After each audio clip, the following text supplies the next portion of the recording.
guys, Mr. Reinhold and I are going to model for you the newest reading strategy that we're going to do as a whole class. So this works on fluency and on comprehension. So when you're reading with your partner, you are going to read to understand the story. So this is called paragraph shrinking. What's going to happen is that you're going to get a folder that looks like this with your partner, and you're going to get the same passage. So you can use this to refer back to. What this has is that it has the steps that we're going to go through right now and that you're going to do with your partner.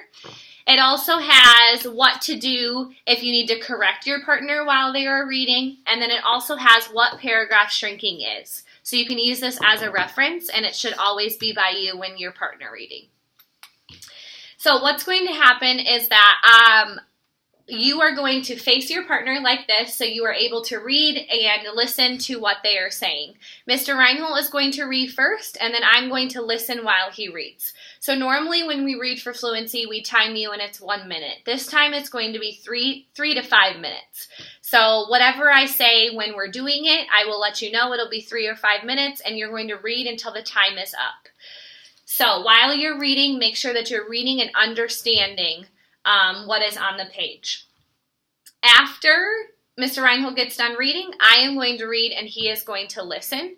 One thing that I do want to tell you is that if you are listening to the reader and you notice that they have skipped a word or mispronounced a word, you are going to stop them and ask them to repeat the word. If they need help pronouncing it, help them out, and then they will continue on reading until the time is up. Okay, so watch.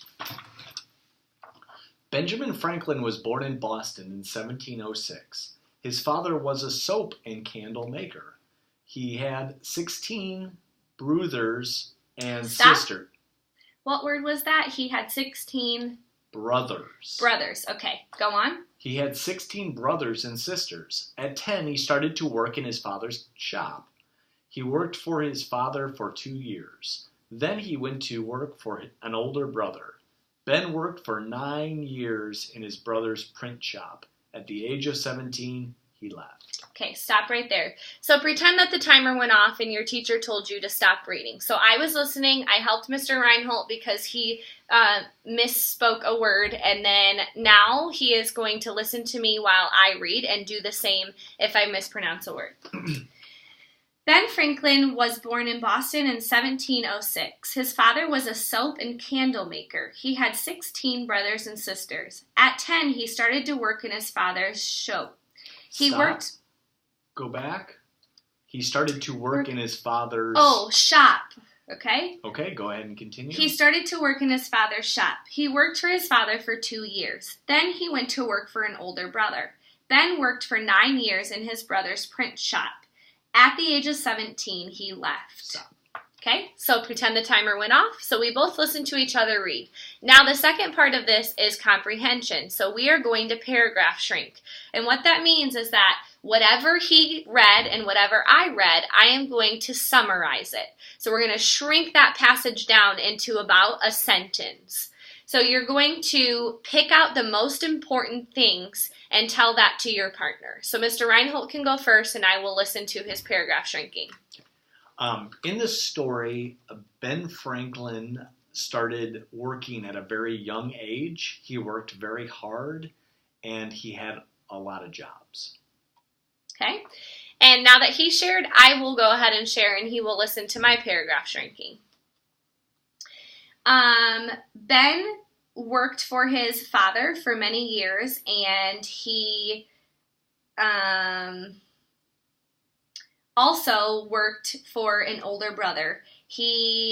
At the age of 17, he ended up leaving his family. Awesome. Okay?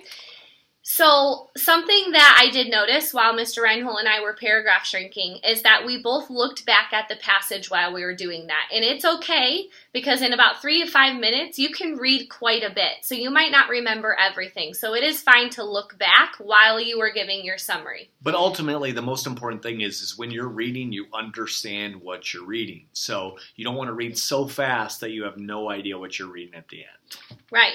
And also remember, when you're giving a summary or when you're shrinking that paragraph or passage, Remember how we talked about fluffy things and bricky things. So we want to make sure that we're only adding in that brick the most important stuff and not adding in those extra fluffy details. So this is how it works on fluency because we're reading out loud to each other, and how it works on comprehension because we're understanding what we're reading and summarizing what we're reading.